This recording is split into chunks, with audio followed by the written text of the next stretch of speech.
Hi friends, welcome back near home tuition. അപ്പോൾ നമ്മൾ കഴിഞ്ഞ ക്ലാസ്സിൽ ഓൾറെഡി 10ാം ക്ലാസ് CBSEയുടെ എക്കണോമിക്സ് ചാപ്റ്ററാണ് നമ്മൾ ഡിസ്കസ് ചെയ്തുകൊണ്ടിരിക്കുന്നത്.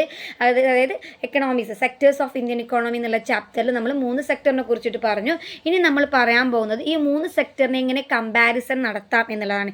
കമ്പയറിംഗ് ദ 3 സെക്ടർ എന്ന് പറയുമ്പോൾ നമ്മൾ എന്താണ്, ഫസ്റ്റ് സെക്ടറാണ് പ്രൈമറി സെക്ടർ. അതായത് പണ്ട് കാലങ്ങളിൽ നമ്മളെപ്പോഴും എന്താണ്, അഗ്രികൾച്ചറിനെ ഡിപ്പെൻഡ് ചെയ്തുകൊണ്ടായിരുന്നു നിന്നിട്ടുണ്ടായിരുന്നത്. അപ്പോൾ നമുക്ക് ഫിനാൻഷ്യൽ ഫ്രീഡമോ ഒന്നും ഉണ്ടായിരുന്നില്ല ആ കാലങ്ങളിൽ. നമ്മൾ ഹൈലി ഡിപ്പെൻഡ് ചെയ്തുള്ള കാലഘട്ടമായിരുന്നു ഏത്, അഗ്രികൾച്ചർ സെക്ടർ അഥവാ പ്രൈമറി സെക്ടർ. ഈ അഗ്രികൾച്ചറിൽ നിന്ന് കിട്ടുന്ന റോ മെറ്റീരിയൽസ്, അസംസ്കൃത വസ്തുക്കളെല്ലാം എന്ത് ചെയ്തും ഇൻഡസ്ട്രിയിലോട്ട് കടത്തി അയക്കും. അപ്പോൾ അത് എന്തായിരിക്കും, മാനുഫാക്ചറിങ് ചെയ്യാൻ തുടങ്ങിയില്ലേ, ആ ഒരു സെക്ടറിനെയാണ് നമ്മൾ എന്ത് പറയുന്നത്, മാനുഫാക്ചറിങ് സെക്ടർ എന്ന ടേം കൊണ്ട് ഇവിടെ ഉദ്ദേശിക്കുന്നത്.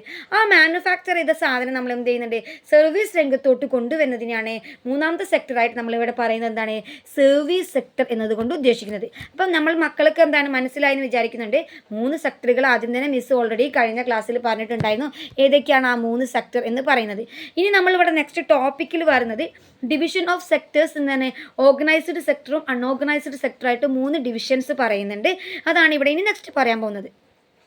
ഓർഗനൈസ്ഡ് സെക്ടർ എന്തായാലും പറയുമ്പോൾ എന്താണ്, അവരുടെ ഒരു ഓർഗനൈസേഷൻ ഉണ്ടായിരിക്കും. അതായത് ഗവൺമെൻറ് ജോബുകളൊക്കെയാണ് നമുക്ക് എന്ത് ചെയ്ത് ഓർഗനൈസ്ഡ് സെക്ടറിൽ പറയാൻ പറ്റുന്നത്. അവിടെ ജോബ് സെക്യൂരിറ്റി ഭയങ്കരമായിരിക്കും.